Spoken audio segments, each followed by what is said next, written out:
St Paul's Covent Garden is unusual from the very first glance. The church faces the wrong way, its grand portico turned west, away from the altar, because Inigo Jones wanted it to act as a backdrop to the piazza, almost like a stage set, and Covent Garden has always been a stage. In 1662, Samuel Pepys wrote in his diary that he saw a puppet show right here, the first recorded Punch and Judy. In fact, there's a pub opposite the church by the same name to honour the occasion. Alfred Hitchcock picked up that theatrical thread centuries later, using the church in Frenzy in 1972.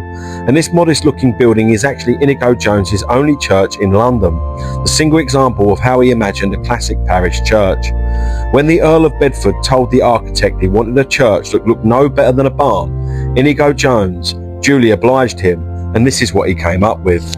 Inside, the calm continues. The original interior was destroyed in a fire in 1795, so what you see today is a later reconstruction.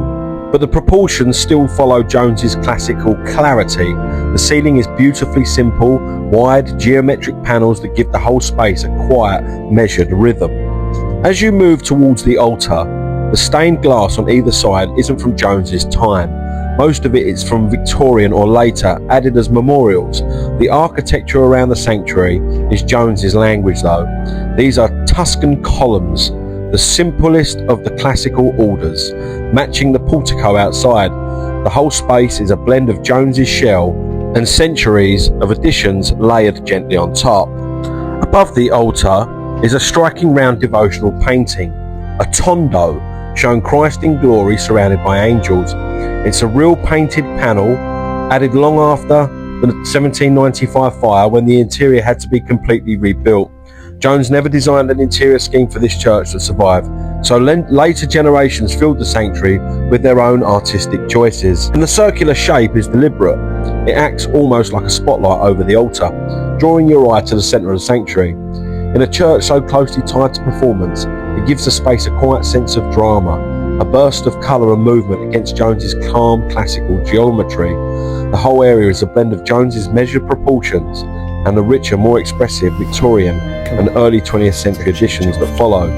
It's a moment where the church's classical bones meet its later artistic flourishes, giving the sanctuary a layered theatrical focus.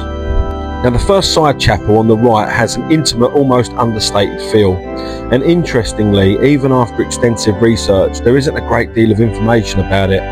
St Paul's has been rebuilt, repurposed and adapted so many times since 1795 that some of these smaller chapels have slipped quietly through the historical record. What we can say is that the little altar here is decorated with what look like frescoes, painted panels rather than true fresco work, added during one of the later restoration phases. They're gentle, devotional images giving the chapel a soft warmth, even if its exact story has been lost to time. Now, the altar on the left-hand side of the main altar is a different character altogether, and just like the one opposite, there isn't a great deal of information about it.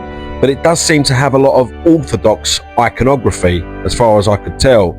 The smaller altar is framed by traditional orthodox images, rich colours, gold accents, and the distinctive flat stylized faces you see in Byzantine icon painting. They're devotional panels rather than frescoes, added during one of the later phases of the church's life, I imagine.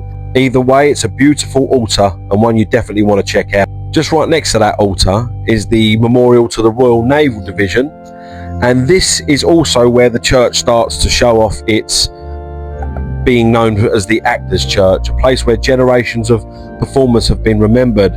Roy de Treese is here, the record-breaking narrator of A Song of Ice and Fire, which I'm a huge fan of, and Sir Ian Holm too, Bilbo Baggins for any Lord of the Rings fans.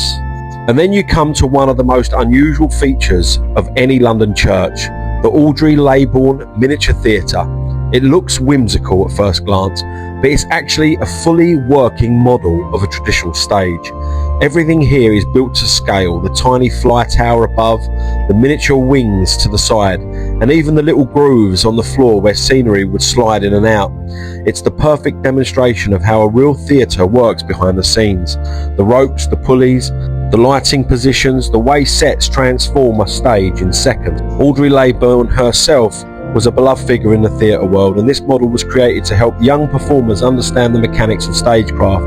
It's been used for workshops, demonstrations, and even a small performance over the years, and it fits perfectly here because St Paul's has always been tied to the theatre, which is why it's known as the Actors' Church. You can see that by some of the plaques that are on the walls. Now, I didn't recognise every name, but some of the ones that I did recognise were Hattie Jakes of the Carry On films, Vivien Leigh, Gone with the Wind star and A Streetcar Named Desire, and former wife of Laurence Olivier, and Michael Redgrave, star of Alfred Hitchcock's The Lady Vanishes and the father of the Redgrave acting dynasty, and of course Barbara Windsor, EastEnders, Carry On, and a national treasure.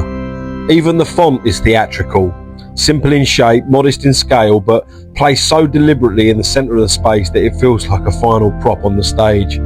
St Paul's has always been a stage, from Punch and Judy to Hitchcock, from naval memorials to miniature theatres, from Vivien Leigh to Roy de Treese. For nearly 4 centuries, this church has watched London perform. Thank you so much for watching the Pew Review, and I'll see you again on the next one.